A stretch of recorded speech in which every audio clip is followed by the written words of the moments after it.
friends, I welcome you all back to our channel UPSC Educare.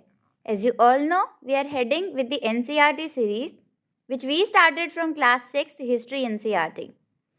Till now we have done total 7 chapters in this series.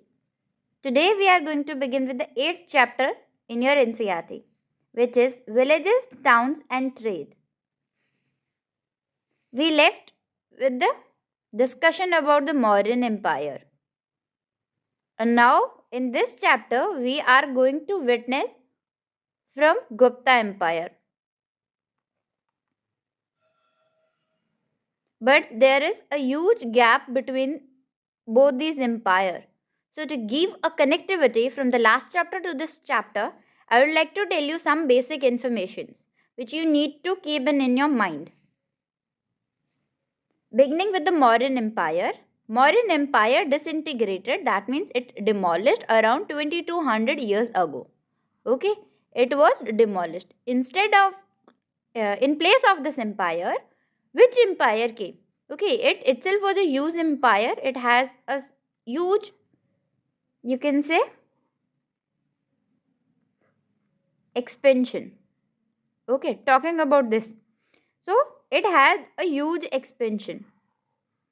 Mauryan Empire. So, who were all those kings who replaced this Mauryan Empire at various places? So, talking about the northern part, where Maurya Empire was the strongest, here came the Shunga dynasty.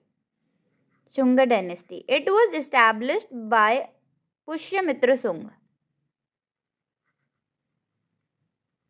Who discovered it? Pushyamitra सुंग. इन्होंने इसको setup किया था. इसके बाद में जो dynasty आई थी वो थी कण्व डायनेस्टी. ठीक है, और ये चलती है अराउंड 1700 ईयर्स तक, जब आ जाते हैं गुप्तास. ये तो हो गई नॉर्दर्न पार्ट की. What about the north western part and the central part? तो अगर नॉर्थ वेस्टर्न पार्ट की बात करोगे तो यहाँ पर एमर्ज होते हैं आपके शाकास. ये इंडो ग्रीक रूलर्स थे. ठीक है, ग्रीक की तरफ से ये लोग आए थे, ग्रीस साइड से. These were the Greek rulers who came and settled in India. They ruled over India for a very long period of time. Approximately for 500 years ago, for 500 years they ruled. अब बाद में इनको defeat करने वाले कौन थे? आपके Gupta rulers. Again the Guptas were responsible for the demise of Shakas. ठीक है, उसके बाद में इनकी जगह पे कौन से इंडो ग्रीक रूलर्स आए? तो वो थे कुशान्स. ये बड़े पॉपुलर थे. ओके, कुशान्स ये बहुत पॉपुलर थे. ठीक है, कुशान जो रूलर आए वो आए थे अराउंड 2000 ईयर्स अगो. ओके, यानी इनके डिमाइस से लगभग 200 साल के पहले इन एंड आउट जो है यहाँ पे इनका सेटअप होना शुरू हो जाता है एम्पायर. सेंट्रल इंडिया में मौर्य की जगह पुष्यमित्र सुंग आ गए. उनको बाद में रिप्लेस करके कण्व डायनेस्टी आई, फिर गुप्ता डायनेस्टी. यानी एट लास्ट यहाँ भी गुप्ता आ रहे हैं, यहाँ भी गुप्ता आ रहे हैं. शाकास जो है ना, इन्होंने वेस्टर्न पार्ट को बहुत सारा एक्वाइप कर लिया था. ठीक है, बहुत सारे इन्होंने बैटल्स वगैरह लड़े जिसमें जीत लिए. एक वेस्टर्न जो आपका पार्ट कह सकते हो ना इंडिया के, और जो ये सेंट्रल पोर्शन भी है और ये वेस्टर्न पोर्शन, यहाँ पे एक रूल करता था कोई, और वो डायनेस्टी थी सातवाहना. सातवाहनास डायनेस्टी ये रूल कर रही थी. इन सातवाहनास का इन शाकास के साथ बहुत ज़्यादा जो है लड़ाई जो है चलती रहती थी. ठीक है, ये अप्रोक्सीमेटली कह सकते हो आप 400 साल के अराउंड चली है. ठीक है, it was established around 2100 years ago, और इनके लड़ाई लगभग 400 साल चलती है. ठीक है, उसके बाद में क्या होता है? 1700 ईयर्स अगो एक नई फैमिली आती है, वो है वकाटकास. ये बहुत पावरफुल हो जाती है सेंट्रल में भी और वेस्टर्न इंडिया में भी. ठीक है, ये तो बात हो गई नॉर्थ की. What about south? 3 डायनेस्टीज जो है देखने को मिलती है साउथ इंडिया में. ठीक है, चोलास, चेरास, पांड्यास. ठीक है, ये 3 डायनेस्टी जो है ये फ्लरिश होती है. कब से कब तक की अगर बात करोगे तो बिटवीन 2200 to 1800 ईयर्स अगो ये जो है इनका दबदबा रहता है। फिर 1500 के आसपास इनको रिप्लेस करके दो और मेजर डायनेस्टीज आती है, एक थी पल्लवास और एक आपके आता है चालुक्यास। ठीक है, एक पल्लवा डायनेस्टी आ गई है और एक चालुक्य डायनेस्टी आ गई। तो ये दो रिप्लेस करती है आपके चोलास, चेरास और पांड्यास को। हमें कैसे मालूम इन सबके बारे में? डेफिनेटली आर्कियोलॉजिकल सोर्सेज अवेलेबल होंगे। आर्कियोलॉजिकल सोर्सेज में coins, study of coins is known as numismatic, याद रखिएगा। कॉइन्स हो गई, उसके बाद में इंस्क्रिप्शंस में भी अवेलेबल, ये आपके लिटरेरी सोर्सेज में इंस्क्रिप्शंस आ जाएंगी। ठीक है, आपकी बुक्स आ जाएंगी। आर्कियोलॉजिस्ट जो होते हैं, वो हिस्टोरियंस जो होते हैं, वो सब मिल करके हमें इस हिस्ट्री के बारे में बताते हैं। ये सब ठीक है। What was the role of ordinary men and women, इसके बारे में भी हमें थोड़ा बहुत मालूम पड़ता है। ठीक है, उनके रोल के बारे में भी मालूम पड़ता है, पर कैसे? ऑर्डिनरी पीपल के ऑर्डिनरी काम होंगे, जैसे एग्रीकल्चर हो गए, ठीक है, आपके क्राफ्ट्स हो गए, ओके। उसके बाद में आपका ट्रेड हो गया, तो वो एज ट्रेडर्स भी होंगे, क्राफ्ट्स पर्सन होंगे, एग्रीकल्चरिस्ट होंगे। तो आप सिटी टाउन्स वगैरह का जो एरिया है वहाँ पे देख करके आप ये अंदाज़ा लगा सकते हो। फर्दर ट्रेडर्स के पर्सपेक्टिव से एक इम्पॉर्टेंट बात होती है, वो होती है discovery of land routes. New land routes were explored as well as the discovery of sea routes. ठीक है, अब ये रूट्स कहाँ कहाँ जा रहे थे, ये बहुत ज़्यादा इंपॉर्टेंट है। ये तो विद इन सब कॉन्टिनेंट था, ठीक है, सब कॉन्टिनेंट के अंदर अंदर ही। लेकिन अगर सी रूट की बात करो तो सी रूट वेस्ट एशिया की तरफ भी जा रहा था, अफ्रीका की तरफ भी जा रहा था, और साउथ ईस्ट एशिया जो है वहाँ की तरफ के भी सी रूट्स जो है डिस्कवर कर लिए गए। तो ये 3 तरीके के सी रूट्स जो है वो डिस्कवर कर दिए गए। इसके बाद में क्या होता है, बहुत सारे अर्लीस्ट इसी टाइम के टेम्पल्स हमें देखने को मिलते हैं। ठीक है, टेम्पल्स आ रहे हैं, स्तूपास आ रहे हैं, तो बहुत सारे लोग होंगे जो इनको बनाने में, इनके आर्किटेक्चर में लगे होंगे। फिर बहुत सारी बुक्स हम देखते हैं कि वो इस टाइम पर लिखी गई थी। बहुत सारी साइंटिफिक डिस्कवरीज देखते हैं हम जो इस टाइम पर हुई है, आर्यभट्ट का ज़ीरो इन्वेंट करना, ये सारी जो चीज़ें हैं वो हम इसके आसपास जो है इस टाइम पीरियड में डेवलप होती हुई देख रहे हैं। और सारे डेवलपमेंट जो है वो साइमल्टेनियस चल रहे हैं। साइमल्टेनियस मतलब साथ साथ चल रहे हैं। ये किंग रूलर्स वगैरह जो है, कुषाण, शाकास, कुषाण, गुप्तास, ठीक है, आपके वकाटकास, कन्वास पड़े, शुंग डायनेस्टी पड़ी, ये सब भी हो रहा है। साइड बाय साइड सिटी भी फ्लरिश कर रही है। ठीक है, जैसे हमारे प्राइम मिनिस्टर जो है वो हमने बदलते देखे हैं। ठीक है, from PM you can say Nehru to PM Modi, हमने बहुत सारे प्राइम मिनिस्टर देखे हैं। ठीक है, बहुत सारे आए, बहुत सारे गए। तो ये जो चेंज हो रहा है, नेहरू से मोदी के सफ़र जो है, इसके बीच में क्या सिर्फ गवर्नमेंट में चेंजेस हुए हैं? नहीं, सिर्फ गवर्नमेंट में थोड़ी हुए हैं, सिटी में भी तो चेंज हुए हैं, इंडिया में चेंज हुआ है, टाउन में चेंज हुआ है, उसका डेवलपमेंट चेंज हुआ है, टेक्नोलॉजी के बेसिस पे चेंज हुआ है, लोगों की सोच बदली है, उनकी एजुकेशनल लेवल चेंज हुआ है, हेल्थ सेक्टर डेवलप हुआ है। तो हर डेवलपमेंट हुई है ना। वैसे ही जहाँ पे ये किंगडम्स डेवलप हो रहे थे, वहाँ पे विलेजेस भी, टाउन्स भी, और उनके साथ साथ ट्रेड भी जो है वो भी फ्लरिश हो रहा था। ये सब जो है हम इस चैप्टर में पढ़ने वाले हैं। अगर कुछ बहुत ज़्यादा इम्पोर्टेंट अगर आता है ना, कि जिसने कह सकते हो कि इतिहास बदलने की ताकत रखी है, तो वो एक था आयरन का मिल जाना। अगर लोहे का आपको लोहा मिल चुका है, तो बहुत सारी जगह पे इस लोहे का इस्तेमाल कर सकते हो आप। You can use it at various places. ठीक है, सेकंड आता है ट्रेड रूट्स का मिलना। अगर आपको नए जगह जाने का रास्ता मिल चुका है, तो आप उस जगह को जाके एक्सप्लोर कर सकते हो, वहाँ पे जो अच्छा है उसे हासिल कर सकते हो, जो रिक्वायर्ड है वो चीज़ें आप अपने अंदर चेंज कर सकते हो उस जगह जाके। तो ये सब कुछ जो है ना, वो डिस्कवरीज वगैरह जो इनकी हुई ना, उन्होंने बहुत मेजर चेंजेस किए हैं। जैसे एट प्रेजेंट हम बोलते हैं कि discovery of internet has change the world. ठीक है, आईटी सेक्टर में जितने डेवलपमेंट्स हो रहे हैं, it is changing the world currently. तो जैसे ये चीज़ हम बोलते हैं, वैसे ही उस टाइम पे ट्रेड रूट्स का मिल जाना और आयरन टूल्स का बहुत ज़्यादा इम्प्लीमेंटेशन, बहुत ज़्यादा होने लग जाना, बहुत ज़्यादा उसका यूसेज होना, इसने जो है हिस्ट्री में बहुत इंपॉर्टेंट रोल प्ले किया। तो अब हम चैप्टर को पढ़ते हैं। अब इस चैप्टर में क्या दिया है वो देखते हैं। Iron tools and agriculture. देखो, अगर आयरन टूल्स की बात करो तो it was discovered around 3000 years ago, ठीक है। इसका यूज जो है ना इतने ही साल पहले शुरू हुआ है, बस 3000 साल पहले, कोई बहुत पहले शुरू नहीं हुआ था, ठीक है। उसके बाद में अगर सबसे ज्यादा मात्रा में अगर आपको आयरन कहीं मिलता है ना तो वो आपको मेगालिथ बरियल से मिलता है। मेगालिथ क्या है? Big stones. मेगा मतलब बिग और लिथ मतलब स्टोन्स, यानी इसका क्या मतलब है? बाउल्डर्स, ठीक है। ये जो बाउल्डर्स है ना ये आपको इंडिकेट करते थे, किसी चीज की निशानी थी ये, और वो क्या इंडिकेट कर रहे थे कि यहाँ पे बरियल्स है, यानी यहाँ पे किसी को दफनाया गया है, ये वो जगह है, किसी की कब्र है, ठीक है। तो ये चीजें हमें पता चलती है मेगालिथ एज से। तो मेगालिथ एज में सबसे ज्यादा आपको आयरन टूल्स और आयरन के वेपन्स देखने को मिलते हैं।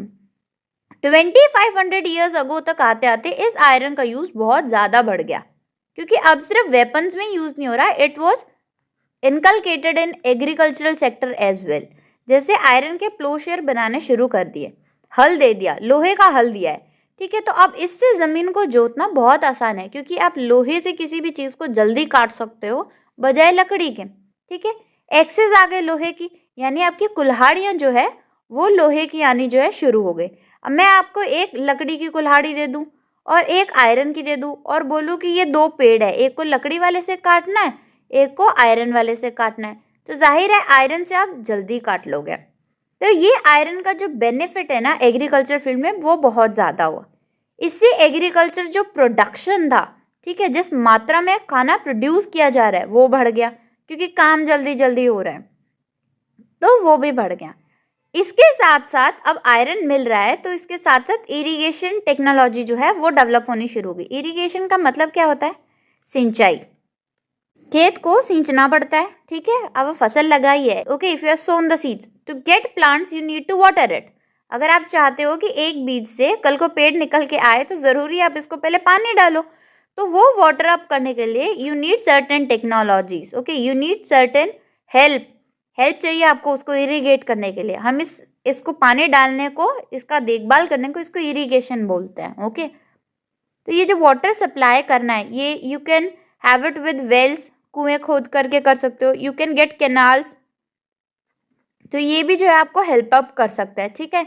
आप टैंक्स ला सकते हो, ठीक है, आप लेक्स बना सकते हो, आर्टिफिशियल लेक्स, ठीक है। तो ये सारी चीजें आपको जरूरत पड़ती है। One more thing, it was about scattering,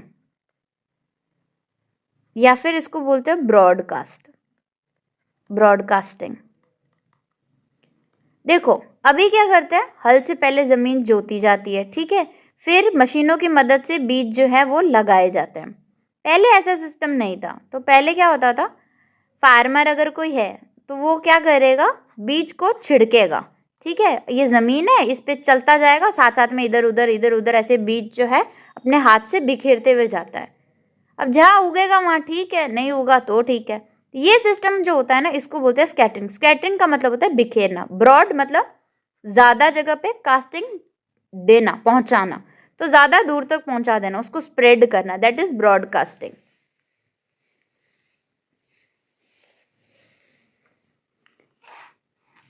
तो अब एग्रीकल्चर में प्रोडक्शन कैसे बढ़ा, उसके लिए इरिगेशन का क्या रोल रहा। देखो नए टूल्स है, already told you, iron ploughshare, exercise, फिर प्लांटेशन शुरू हो गया।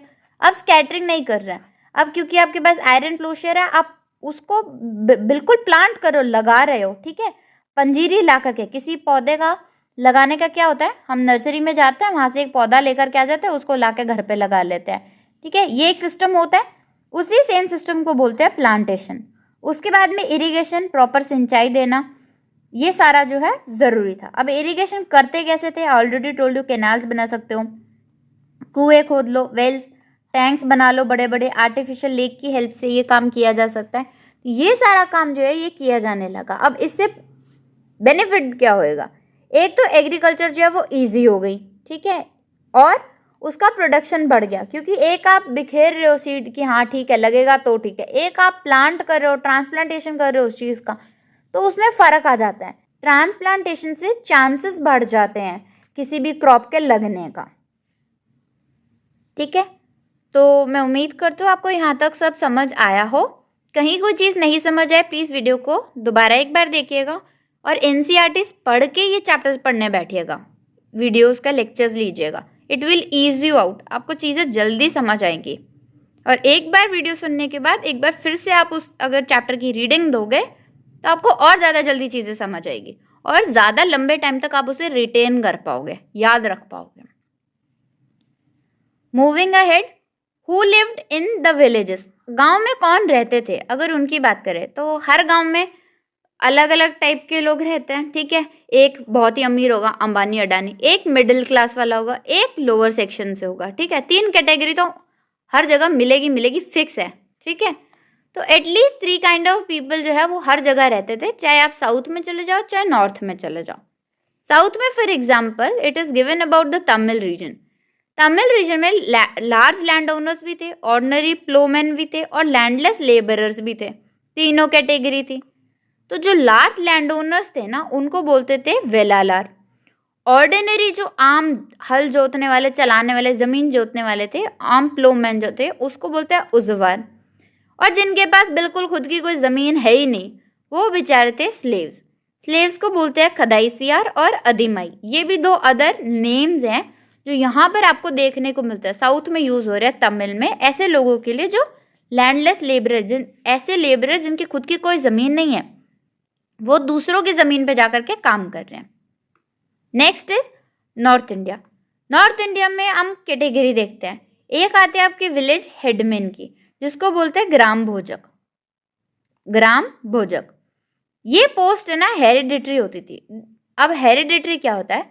Supposedly your grandfather possess something, आपके ग्रैंडफादर के पास कुछ था, ग्रैंडफादर से वो चीज़ आपके फादर के पास आ गई, फादर से वो चीज़ आपके पास आ गई है, okay, you are having it, और इन फ्यूचर वो आपके बेटे या बेटी के पास जो है चली जाएगी। Your kids are going to possess it, okay, it will go to your kids, then it will go to their kids, यानी एक जनरेशन से दूसरी जनरेशन में आती जा रही है, इसे बोलते हैं हेरिडिटरी।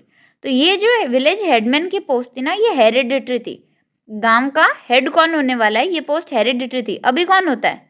सरपंच होता है, और ये हेरिडिटरी नहीं है, it is an elected post. चुनाव होता है ना सरपंच के लिए, ऐसी तो नहीं है कि आपके दादाजी सरपंच थे तो आपके पिताजी भी रहे और अब आप भी हैं, तो ये चीज़ें नहीं होती हैं। तो ये पोस्ट कैसी थी? हेरिडिटरी थी। अक्सर किसको दी जाती थी? जो सबसे बड़ा लैंड ओनर होता था, यानी लार्जेस्ट लैंड ओनर जो है उसको ये जगह दे दी जाती थी। अब उसका काम क्या था? जज और पुलिस, ये दोनों ही काम वो कर रहा है। जज है यानी वो फैसले सुनाएगा, ठीक है, सजा देगा, सारा मैटर सॉर्ट करने का काम उसका है। पुलिस है तो वो पकड़ेगा भी, ठीक है। और ये सारे काम, जितने भी काम पुलिस करते हैं ना कि मेंटेन करके रखते हैं, डिसिप्लिन मेंटेन रहे, सिटी में कोई प्रॉब्लम नहीं होती, ये सारा काम जो है वो कौन कर रहा है? आपका ग्राम भोजक जो है वो कर रहा है नॉर्थ इंडिया में। और वो कौन था? विलेज का हेडमैन था। ये पोस्ट हेरिडिटरी थी। अब देखो, एक राजा होगा, ठीक है, वो इस ग्राम भोजक से क्या चाहेगा कि भाई तेरा दबदबा है तेरे गांव में, ठीक है, तो मैं भाई तेरे को परेशान नहीं करूँगा, मेरे बिहाफ पे टैक्स को कलेक्ट कर और वो टैक्स मुझे डिपॉजिट करवा दे, ठीक है, कुछ अपने पास रख लो, कुछ हमें डिपॉजिट कर दो। ये जो है ना, ये किंग और उसके बीच में एक सेटिंग की हुई होती थी। ये तो हो गई है 1 नंबर, क्योंकि हमने देखा है कि 3 काइंड थे, यहाँ पे भी 3 देखे, वेलार, उजवार, स्लेव्स, यहाँ पे भी 3 कैटेगरी है। The first one is the village headman. Second is about the independent farmers. कुछ फार्मर्स जो है वो इंडिपेंडेंट फार्मर्स होंगे, उनको बोलते हैं गृहपति। ये क्या है? स्मॉल लैंड ओनर्स है, ये बड़े लैंड ओनर्स नहीं है जैसे कि आपके ग्राम भोजक है, कम जमीन है कंपैरेटिवली, लेकिन बुरे हालात भी नहीं है एकदम ही।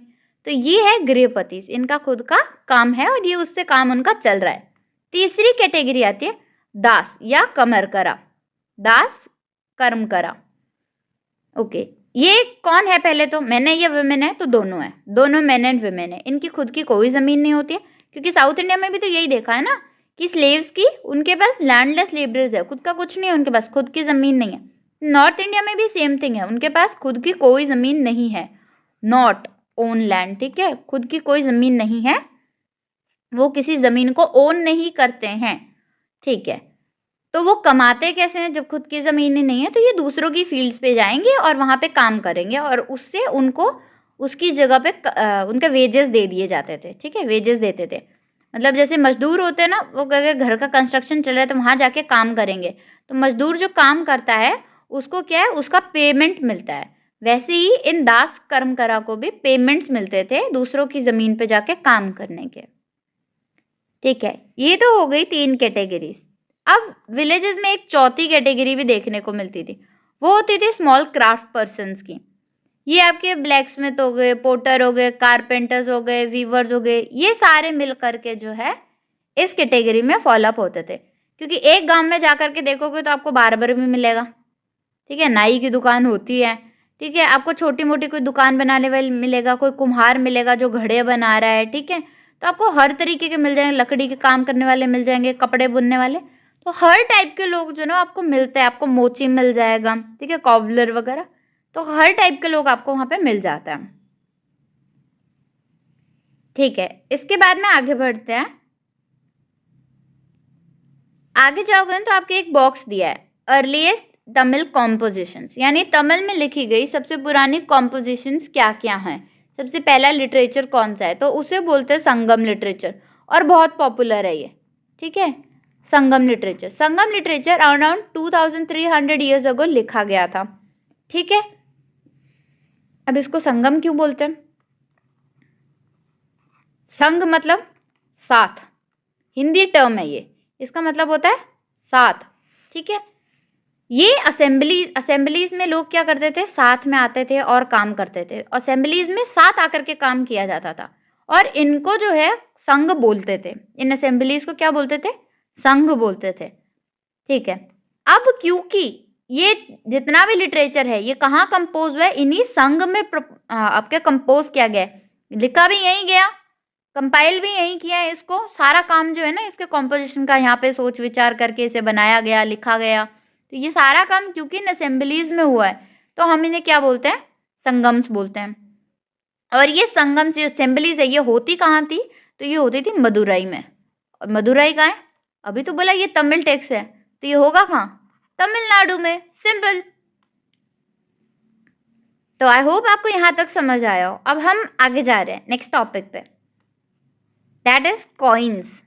सिक्कों के बारे में पढ़ेंगे, ठीक है? अगर बहुत साल पहले जाकर के देखोगे ना तो अर्लीस्ट कॉइन्स जो है वो अराउंड 500 ईयर्स अगो सबसे पहली बार जो है मिंट हुए थे। और इनको मिंट भी नहीं हुए थे एक्चुअली, देवर पंच मार्क कॉइन्स, ठीक है?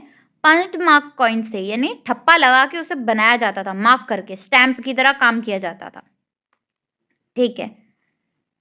ये क्या है, बहुत सारी अर्लीस्ट सेंचुरी जो शुरू की सेंचुरीज है ना वहाँ पे देखोगे तो ये सारे सर्कुलेट हो रहे थे। जनरली अगर बात करोगे शेप की बात करें, रेक्टेंगुलर जिसकी दो साइड्स इक्वल होती है, दोनों ऑपोजिट साइड्स इक्वल होती है, ये रेक्टेंगुलर होता है। तो इसके रेक्टेंगुलर शेप भी मिलते हैं। स्क्वायर भी देखने को मिलती है जिसकी चारों साइड्स ही जो है वो सिमिलर होती है, ठीक है? All 4 sides are similar. उसके बाद में राउंड भी देखने को मिलेंगे, जैसे अभी होते हैं गोल होते हैं, वैसे गोल भी देखने को मिल जाते थे। जनरली जो है ना मोस्टली आपको रेक्टेंगुलर शेप में ही मिलेंगे, कभी कभी आपको स्क्वायर और आपके सर्कल शेप में भी मिल जाते थे।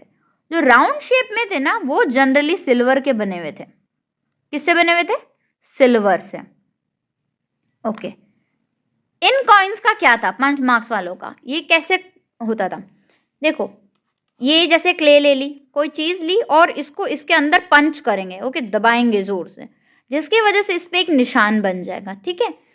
स्टैंप में क्या होता है, ये पेपर है, इसके ऊपर लगा दियो तो इसके ऊपर प्रिंट आता है, लेकिन पंच जब करते हो ना तो इसकी शेप में ही चेंज आ जाता है।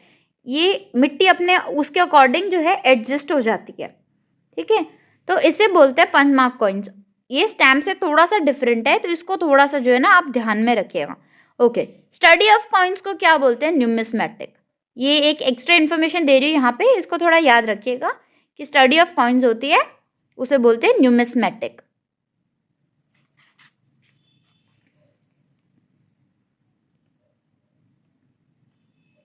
Next is cities with many functions. ऐसी सिटीज जिसके बहुत सारे फंक्शंस थे। इसमें एक एग्जाम्पल दिया आपके, वो दिया मथुरा का। मथुरा देखो बहुत इंपॉर्टेंट सेटलमेंट बन गया था 2500 ईयर्स के अराउंड पे। अगर एट प्रेजेंट अगर लोकेशन अगर पूछो इसकी ये इतना इंपॉर्टेंट कैसे हो गया, तो इसकी लोकेशन बहुत ज़्यादा स्ट्रेटेजिक थी, बहुत इंपॉर्टेंट थी, जिसकी वजह से ये ऐसा हो गया। देखो नॉर्थ टू साउथ में भी यहाँ मथुरा पड़ रहा है नगर, तो नॉर्थ वेस्ट से ईस्ट की तरफ जाने के भी रूट पे है। ये रूट भी इंपॉर्टेंट था, ये रूट भी इंपॉर्टेंट था, तो ये एकदम सेंटर में पड़ा था दोनों रूट के, जिसकी वजह से यहाँ पे जो ट्रेड है वो बहुत ज़्यादा हो रहा था। ट्रेड भी बहुत ज़्यादा है और लोग ट्रेवल भी बहुत ज़्यादा कर रहे हैं। तो अगर आप मेरे एरिया से जाओगे तो you will pay tax to me, ठीक है। अगर आप ट्रैवल कर रहे हो तो you are going to stay here, आप खाना खाओगे तो you are paying tax to me. Indirect tax लगता है ना खाने पे, तो आपने टैक्स पे किया। फिर अगर ट्रेड कर रहे हो तो मेरे यहाँ से आपको सामान लेके जाना है, तो अगर आप 10 चीज़ें लेकर के जा रहे हो तो आपको एज अ टैक्स एक चीज़ मुझे दे करके जानी होगी, तो आप आगे 9 ही चीज़ ले जा सकते हो। तो ये जो चीज़ था it again help the city to grow, क्योंकि टैक्सेशन बहुत अच्छा हो रहा है, अच्छा कलेक्शन हो रहा है। ओके, ये हो गई। उसके बाद में जितनी भी सिटी और उसके आसपास का मतलब बहुत सारी जो श्राइन्स थी, यानी जो रिलीजियस प्लेसेस थी, उन सब का फोर्टिफिकेशन हुआ था। They all were fortified. अब फोर्टिफिकेशंस तो मालूम है ना, अगर आपने कभी जा करके किसी फोर्ट को देखा है, ठीक है, किसी महल को देखा है, राजा महाराजा के टाइम के अगर उनके घरों को देखा है तो देखा होगा, जैसे अगर सेंटर में घर है तो उसके चारों तरफ बड़ी बड़ी दीवारें बनी है, तो ये फोर्ट है। और ये उसको बाउंड्री के लिए जो बनाया है, उसकी बॉर्डर बनाई, इसे बोलते हैं फोर्टिफिकेशन, खुद के बचाव के लिए बनाना। तो ये फोर्टिफिकेशन जो है ये हमें देखने को मिलता है। अब अगर शहर में लोग रह रहे हैं, जैसे आज दिल्ली जयपुर में अगर लोग रह रहे हैं, खाना कहाँ से आ रहा है उनका? क्या सबने अपने घर की छत पे जो है दाल चावल उगाने शुरू कर दिए? नहीं, पॉसिबल नहीं है। तो इनको सप्लाई आती है विलेजेस से। कहाँ से सप्लाई आ रही है? विलेजेस से। गांव में लोग खेती कर रहे हैं और वो सामान शहरों में भिजवा रहे हैं और शहर वाले उसको खरीद के खा रहे हैं, ठीक है। ये हो गया खाने की बात, फूड की बात। फूड में सारे वेजिटेरियन ही थोड़ी है, लोग तो नॉन वेज भी है, तो उनका कहाँ से आ रहा है? हर्डर्स से। ओके, सिर्फ यही थोड़ी, पहनने के लिए कपड़े भी चाहिए। चलो फैक्ट्री आप लोग शहर में लगा लोगे, इंडस्ट्री शहर में लगा लोगे, लेकिन उसका रॉ मटेरियल वो कहाँ से लाओगे? वो अगेन फ्रॉम विलेजेस, क्योंकि गांव में ही लोग हैं जो आपके गोट रख रहे हैं, जो शीप रख रहे हैं, देन वो आपके कैमल्स रख रहे हैं, हॉर्सेस हैं, तो वूल, उनकी चमड़ी, स्किन वगैरह जो है, लेदर वगैरह, वो आपको कहाँ से मिलेगा? यहीं से मिलता है। तो अगेन विलेजेस जो है ना वो बहुत इंपॉर्टेंट है सिटी की लाइफ को सस्टेन करने के लिए। अगर सारे फार्मर्स अगर आज काम करना छोड़ दें, what are you people going to eat? शहर में कमा के भी क्या कर लोगे? तो you are very heavily leaning on the farmers, you are dependent on them, so you must respect them. ये एक बहुत ज़्यादा हाईली रिस्पेक्टेड पोजीशन है, ओके। और इंडिया एकमात्र कंट्री है जहाँ पे अगर आपने कुछ नहीं किया, अगर आप लाइफ में कुछ नहीं बने, तो जाकर के फार्मिंग कर लो। ऐसा नहीं होता है। If you are going to look after the Nordic countries, ठीक है, नॉर्डिक अगर कंट्रीज को देखोगे ना, स्वीडन, फिनलैंड, वहाँ पर यू नीड डिग्री। अगर आपको फार्मिंग करनी है तो आपके पास डिग्री होनी चाहिए रेलेवेंट। तो it itself is a very big task, और उनको इस चीज़ का रियलाइजेशन है। अभी हम इस चीज़ की वैल्यू नहीं कर रहे क्योंकि हमारे पास ample of food already available है, इसलिए हम उस चीज़ की वैल्यू नहीं कर रहे। तो please do value the farmers, okay.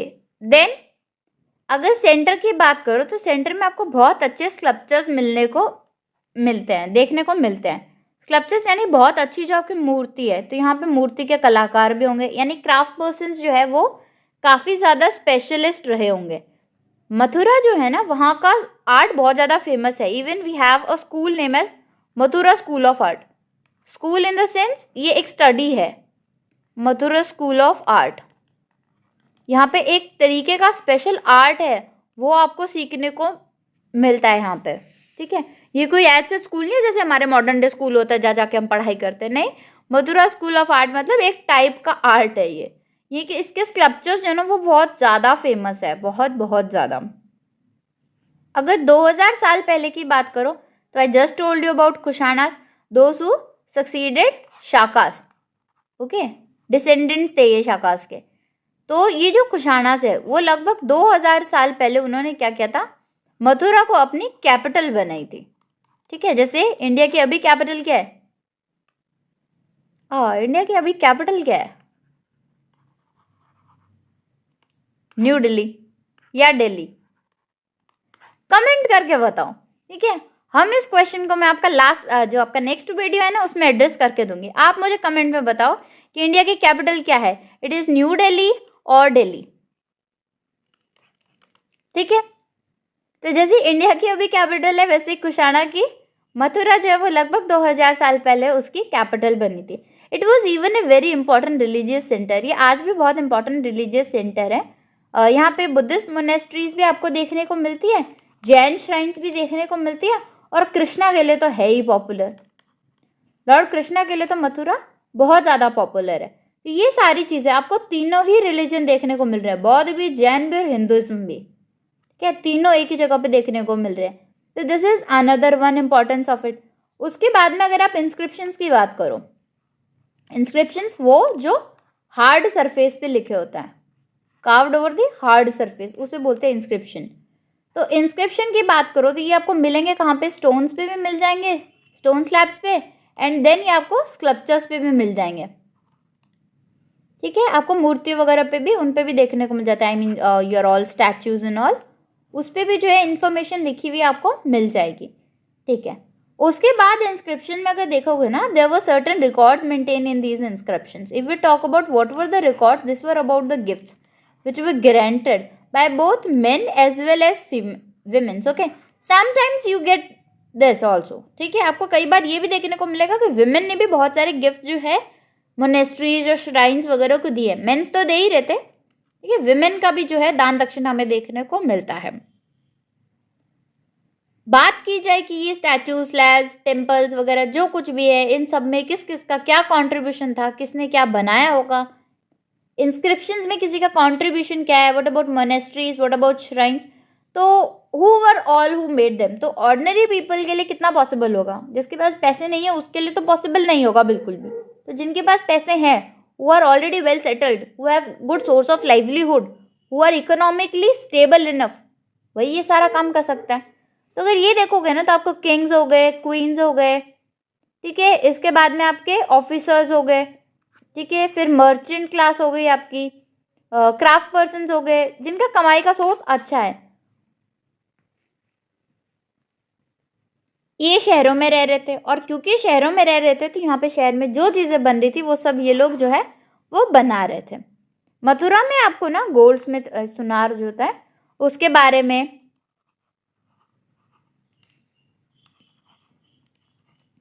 Black Smith के बारे में, वीवर्स के बारे में, टोकरी बनाने यानी बास्केट मेकर्स के बारे में, ठीक है, परफ्यूम मेकर्स यानी परफ्यूमर्स के बारे में, जो परफ्यूम बनाते हैं उनके बारे में, ठीक है, गार्लैंड मतलब माला जो होती है, गार्लैंड मेकर्स, इन सब के बारे में आपको क्या है यहाँ पे देखने को मिलता है। रिलीजियस सेंटर था मथुरा, बुद्धिस्ट भी, जैन भी, कृष्णा का तो वर्शिप होता ही है। इंस्क्रिप्शन मिल रहे हैं, स्टोन स्लैब्स पे भी मिल रहे हैं, स्टैच्यूज पे भी मिल रहे हैं, रिकॉर्ड्स देख रहे हैं कि गिफ्ट जो है मैन विमेन दोनों दे रहे थे। कई बार विमेन का जिक्र आता है, मोनेस्ट्रीज को भी गिफ्ट जा रहे हैं और श्राइन्स, जितनी भी रिलीजियस श्राइन्स है सबको जा रही है। इन सबको बनाने का काम king, queen, officers, merchant, craft person का है, जो कहाँ रह रहे हैं ऑलरेडी, जो आपके हैं मथुरा सिटी में रह रहे हैं। उसके बाद मथुरा की इंस्क्रिप्शंस में किस किस का जिक्र किया गया, who all are the people mentioned in this inscription. So goldsmith, blacksmith, weavers, basket maker, okay, garland makers and your perfumers. तो इन सब का जिक्र जो है हमें देखने को मिलता है। Next is crafts and craft persons. हमें क्राफ्ट के बारे में कैसे बताओ, हमें आर्कियोलॉजिकल एविडेंसेस मिलते हैं। ठीक है, archaeological evidences which we found for the craft, they are extremely very fine potteries. Okay, बहुत बहुत ज़्यादा बारीकी से बनाई हुई बहुत सुंदर सुंदर पोर्ट्रीज है, जिसमें मोस्ट फेमस है NBPW यानी northern black painted where. Northern black painted where,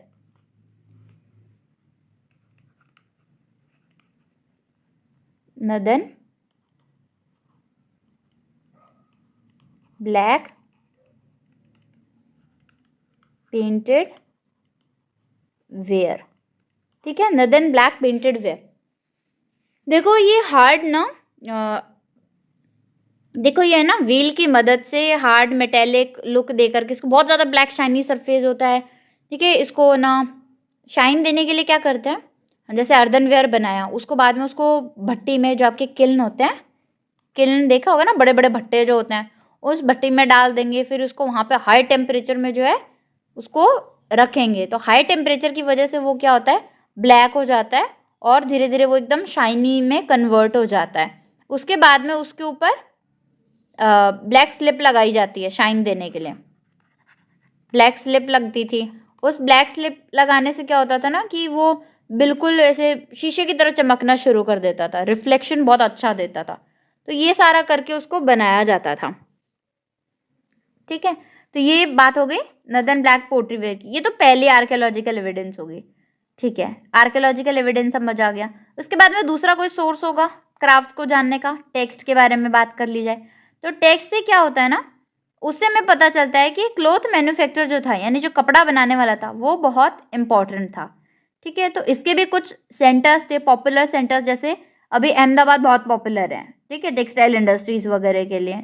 वैसे ही उस टाइम पे कुछ फेमस सेंटर्स थे, जैसे वाराणसी नॉर्थ में हो गया, साउथ में मदुराई बहुत ज़्यादा फेमस था इस चीज़ के लिए।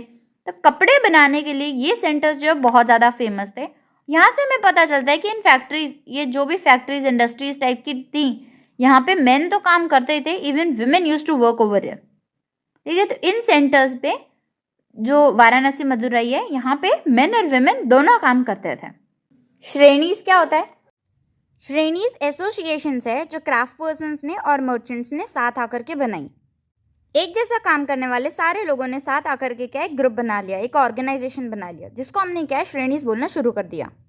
मर्चेंट्स जो थे ना, they were all responsible for the organisation of trade. ये सारा क्या है, व्यापार करने का काम जो है वो सारा मर्चेंट्स करते थे। श्रेणीज जो है ना, they use to serve as banks as well. ये बैंक्स की तरह काम भी करते थे, कुछ बढ़िया साथ आ गए और उन्होंने बैंकों की तरह काम करना शुरू कर दिया। ये क्या करेंगे, इनको मतलब जो भी इंटरेस्ट या रिटर्न जो कुछ भी मिलता था ना, उसका हैवी डोनेशंस करते थे। कहाँ पे, रिलीजियस इंस्टीट्यूशंस को। रिलीजियस इंस्टीट्यूशंस को क्या है, बहुत ज़्यादा डोनेशन जाता था। पॉलिटिकल पार्टीज तो उस वक्त थी नहीं जो पॉलिटिकल पार्टीज को डोनेशन जाए, तो उस टाइम पे रिलीजियस इंस्टीट्यूशंस बहुत ज़्यादा पॉपुलर थे, और even that was the centre of each and everything, it was centre of attraction for the people. तो जिसकी वजह से यहाँ पे रिलीजियस डोनेशंस जो है वो हमें बहुत ज़्यादा जो है देखने को मिलते हैं।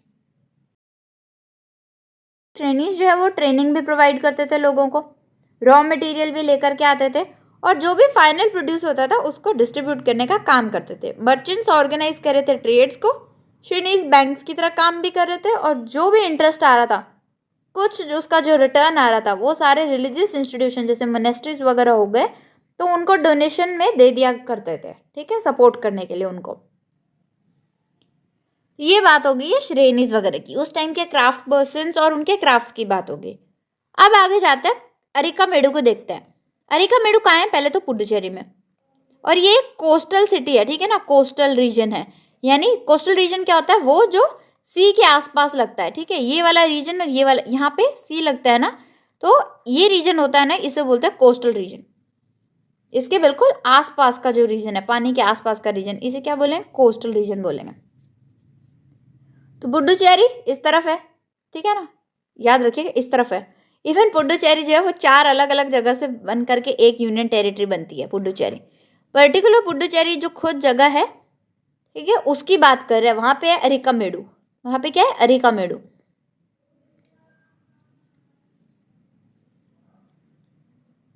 ये एक कोस्टल सेटलमेंट है। अराउंड 2200 से 1900 ईयर्स अगो जो है ये यहाँ पर था, फ्लरिश हुआ था। यहाँ पे होता क्या था, शिप्स की अनलोडिंग होती थी।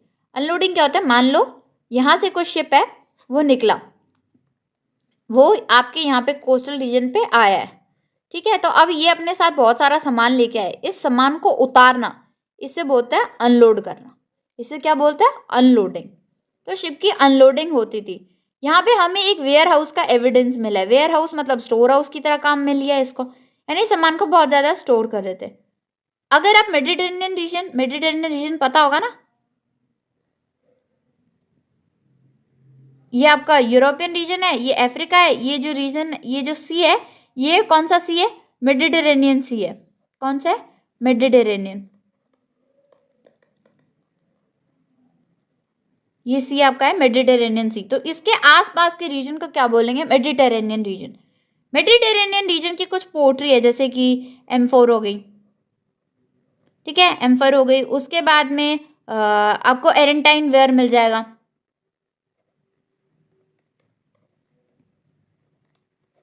ये इटालियन एक सिटी थी एरेंटाइन, उसके नाम पे है ये इटालियन सिटी। इटली में एक सिटी है, इटली का नाम लेते तो सोनिया गांधी याद आती है, ठीक है। तो स्टैम्प जो है ना, देखो अभी क्या है, हमें कुछ बहुत सारे फाइंड्स मिलते हैं अरिकामेडू में, जिसमें से हमें कुछ फाइंड्स में पोट्रीज मिलती है जो बेसिकली मेडिटेरेनियन रीजन से यहाँ तक आई है, जिसमें से एक एम्फर का एग्जाम्पल दिया और एक दिया है एरेंटाइन वेयर का। एरेंटाइन वेयर के बारे में बताया है कि ये रेड ग्लेज्ड पोट्री थी, ठीक है।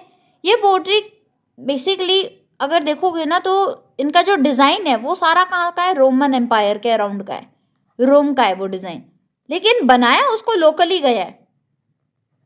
ये चीज़ जो है इसके प्रूफ मिले हमें, ठीक है। हमें बहुत सारे रोमन लैम्प्स देखने को मिलते हैं, वहाँ के जैसे ग्लासेस देखने को मिलते हैं, वहाँ के जेम्स देखने को मिलते हैं। तो इससे कंक्लूजन क्या होता है कि कहीं ना कहीं उनके पास आना जाना रहा होगा हमारा, या उनसे ट्रेड रहा होगा। अगर आप लोकली किसी उनके डिज़ाइन को बना रहे हो तो आपको उनका डिज़ाइन पता भी तो होना चाहिए ना, डिज़ाइन पता होगा तभी आप एज इट इज़ बनाओगे। तो इसका मतलब लोगों का वहाँ रोम में आना जाना और रोम वालों का इंडिया में आना जाना चल रहा था। First thing concluded. Second thing, Rome के यहाँ पर जेम्स मिलना, यानी रोम के इंपॉर्टेंट स्टोन्स का यहाँ मिलना, तब स्टोन्स तो उन्होंने प्रोड्यूस नहीं किए होंगे, तो वो ट्रेड को बताता है कि हाँ रोमन एम्पायर से हमारा ट्रेड जो है वो इस टाइम पीरियड पे चल रहा था, इसको भी बताता है। फिर हमें ना कुछ वैट्स देखने को मिलता है। वैट्स क्या होता है? एक तरीके का आप कह सकते हो कि मटेरियल है, एक तरीके का टैंक है स्मॉल, ठीक है, एक छोटे टंकी टाइप में है, स्मॉल टैंक है। इसमें क्या करते थे? डाई डालते थे, कलर।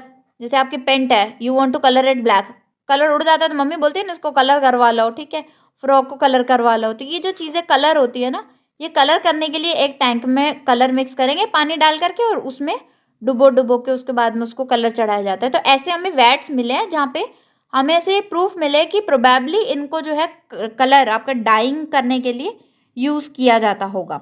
इसके बाद में हमें यहाँ पे बीड मेकिंग भी मिला है, ठीक है, अदर फाइंड्स में बीड मेकिंग भी मिला है। तो सेमी प्रीशियस स्टोन, ग्लास वगैरह जो है ये चीज़ें भी हमें मिली है। एक चीज़ ध्यान रखना, ये एम्फोरिक के बारे में पढ़ा था ना हमने, इसमें क्या होता है, जैसे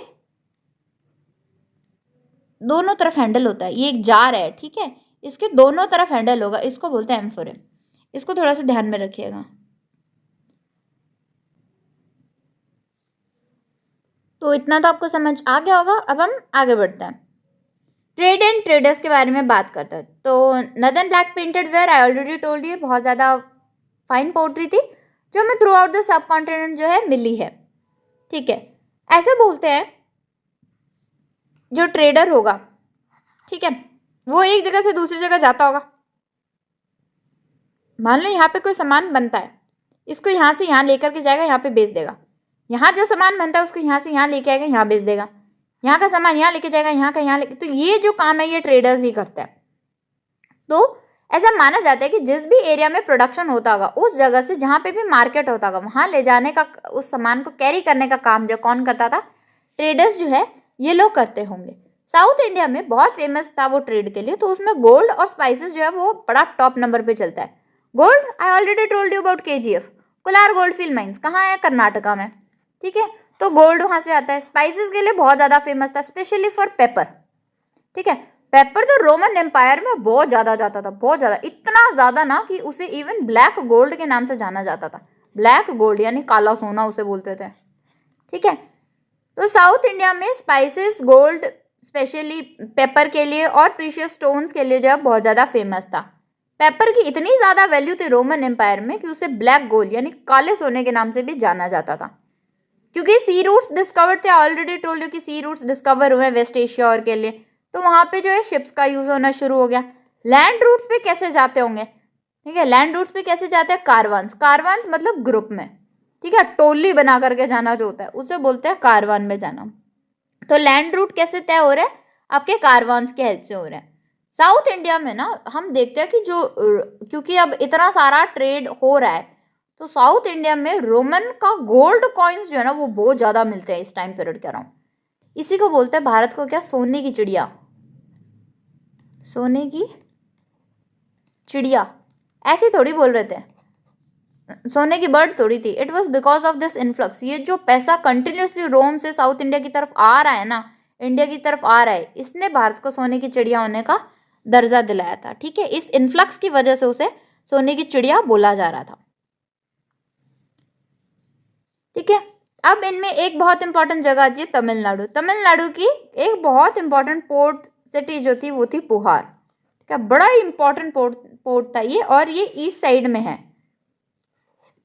ईस्ट कौन सा होता है, ये वाला, ये होता है ईस्ट, ये होता है वेस्ट, ये नॉर्थ, ये साउथ, यानी ईस्ट साइड में पुहार इस तरफ है। ठीक है, इसको याद रखिएगा। तो ये ईस्टर्न कोस्ट पे थी और ये बहुत ज़्यादा फेमस थी, बहुत बहुत ज़्यादा।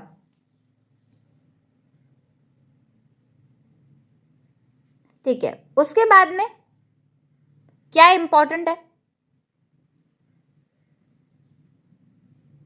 Next is new kingdoms along the coast.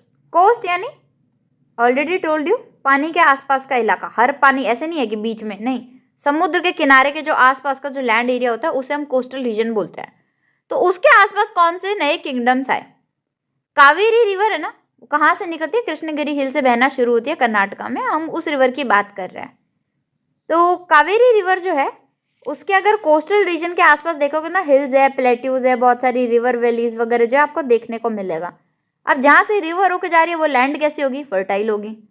तो इसी फर्टाइल रीजन के आसपास अगर कोई किंगडम फ्लरिश होता है, ठीक है, तो उसको बहुत ज़्यादा नेचुरली बेनिफिट रहेगा, क्योंकि वो कोस्ट, एक तो कोस्टल रीजन है, ठीक है, तो उसका ट्रेड पे भी रहेगा, ऊपर से वो इतना फर्टाइल है, हिल्स है तो उसको नेचुरल फ्रंटियर्स मिल रहे हैं, बाउंड्रीज बनी बनाई मिल रही है नेचर से, वो चारों तरफ से जो है वो बहुत ज़्यादा प्रॉफिट में रहता है।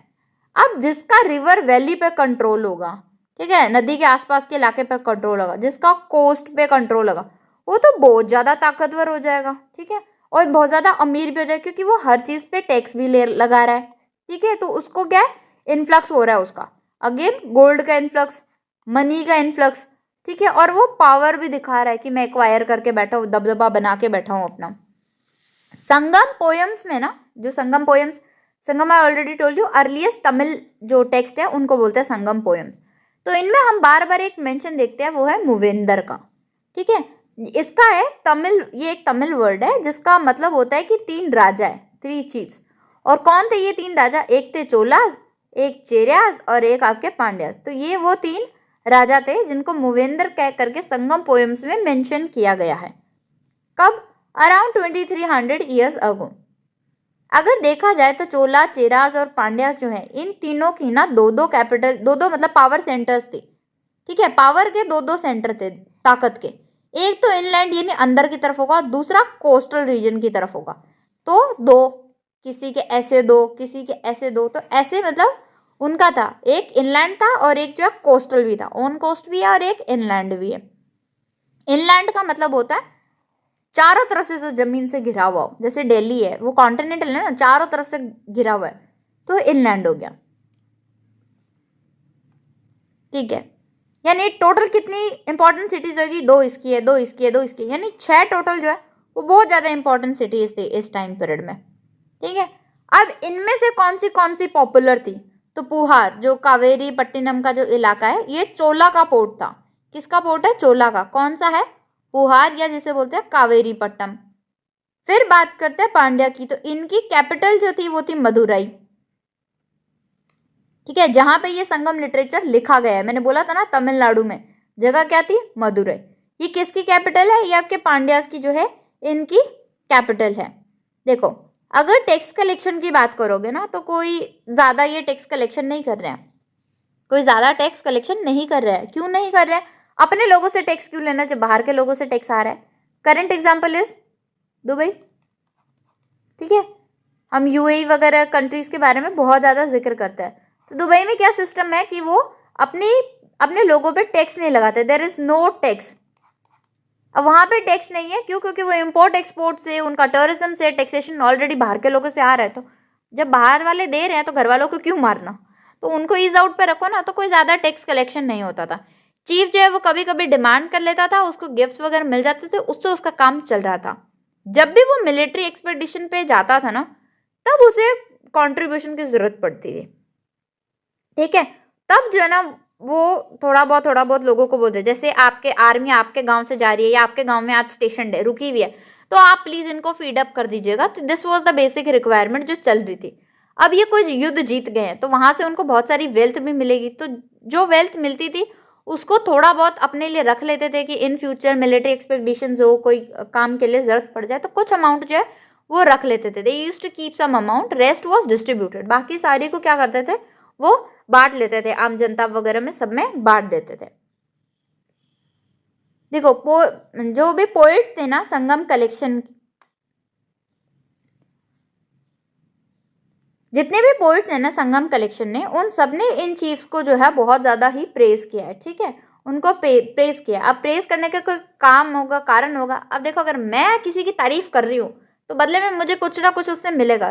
तो उनको क्या मिल रहा है, अच्छे अच्छे gold, precious stones, horses, chariots, elephants, अच्छी क्वालिटी के कपड़े, ये सब उनको रेसिप्रोसिटी में मिलता था कि आप मेरी तारीफें करो मैं आपको ये दूंगा। ऑब्वियस सी बात है, राजा इज अ डिक्टेटर, किसकी हिम्मत है उसके खिलाफ बोले, वो गर्दन कटवा देगा। तो वो गर्दन कटवाने से तो बेहतर है कि उसके खिलाफ, उसके लिए अच्छा अच्छा बोलो और अच्छे अच्छे गिफ्ट्स लो ना, क्या फर्क पड़ रहा है। अब अगर आगे जाओ ना तो 200 साल के बाद में क्या होता है कि after 200 years, that is post 200 years, waste India में हमें सातवाहनास देखने को मिलते हैं। ये मैंने आपको बताया शुरू में।